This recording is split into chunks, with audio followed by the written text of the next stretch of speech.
আসসালামু আলাইকুম।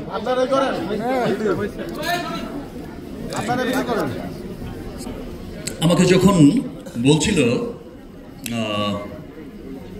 আমার স্টেজ রেডি হচ্ছিল, একটা সবার জন্য চমৎকার একটা প্রোগ্রামের আয়োজন করা হচ্ছিল, একটু বিলম্ব হচ্ছিল, আমাকে অনেকেই বলছিল যে ভাইয়া লেট হয়ে যাচ্ছে, মেবি সবাই চলে যাবে, এর মধ্যে অনেকেই কিন্তু চলে যাবে জার্নালিস্টরা। বাট আমি তখন বলেছিলাম যে মানুষগুলো আমাকে ভালোবাসে,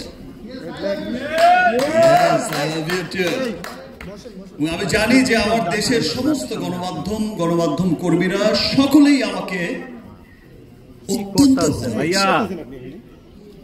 কারণ তাদের সাথেই আমার পথ চলা এতগুলো বছর,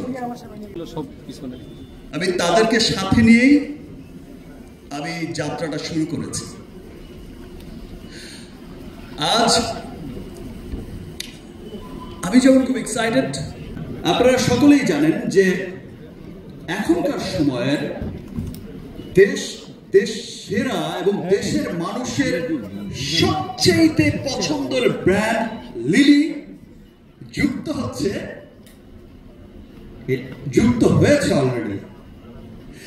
দেশের মানুষের সবচেয়ে পছন্দের ব্র্যান্ড লিলি যুক্ত হয়েছে আমার সিনেমা বরবাদের সঙ্গে। এবং আমি খুব আনন্দিত যে বরবাদকে সবাই আপনারা এত ভালোবাসেন। কালকে শুধু নামটা ডিক্লেয়ার হয়েছে, কালকে শুধু একটা ছোট্ট পোস্ট করেছি, আগামীকাল দুপুরে আসছে বরবাদের first look, special look. I think এমন ভাবে প্রেজেন্ট আমাকে এর আগে কেউ করেনি, এমন চমৎকার একটা যেটা দেখার জন্য আমিও খুব এক্সাইটেড। আমি আমার প্রডিউসার শেরিন ম্যাডামকেও বলেছিলাম যে একটু কি দেখা যাবে, এক ঝলক আমাকে কোন রকম একটু দেখে বলো ফাইনালটা দেখাবো না। তো ফাইনালটা দেখার জন্য আমিও খুব এক্সাইটেড। আমি হৃদয়কে অনেকবার পটানোর চেষ্টা করেছি, আরে ভাই আমাকে তো পাঠা, আমি তো ছবির হিরোইন।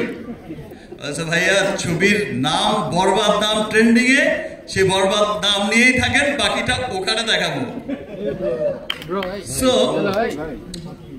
সকলের মতো বরবাদের ফার্স্ট লুক দেখার জন্য আমিও খুব এক্সাইটেড। এবং একটু আগেই বলেছি যে, আর মিম যেটা বললো যে লিলি আমিও ব্র্যান্ড অ্যাম্বাসেডার। অ্যাকচুয়ালি আমি ব্র্যান্ড অ্যাম্বাসেডার না লিলির, মিমি ব্র্যান্ড অ্যাম্বাসেডার।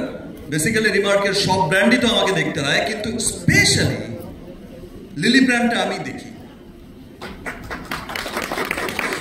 সো সেই সেন্স আপনারা বলতেই পারে, বা মিম বা সবাই বলতেই পারে যে লিলি হচ্ছে আমার ব্র্যান্ড। বিকজ লিলি আমি এই জন্য দেখি যে লিলি ব্র্যান্ডটা আমার খুব পছন্দের একটা ব্র্যান্ড, এবং লিলি ব্র্যান্ডের এতগুলো এসকিউ, এতগুলো প্রোডাক্ট, এবং ইতিমধ্যে আমি খুব আনন্দিত যে আমার এই ব্র্যান্ড লিলিকে দেশের মানুষ এত ভালোবাসা দিয়েছে। সেই ভালোবাসায় লিলি এখন এক্সপোর্ট হবে আমেরিকা, ফিলিপিনে, থাইল্যান্ডে। সো একটা দেখো, আজকে আমি কোনো পেজের পড়া, আমার কোম্পানি রিমার্ক হার্লেনের কোনো কিছু নিয়ে বা কোনো কিছু, মানে আমার খুব এক্সাইটমেন্টের জায়গাটা, আমি কোনো লেখাজোকা, কোনো গদবাঁধা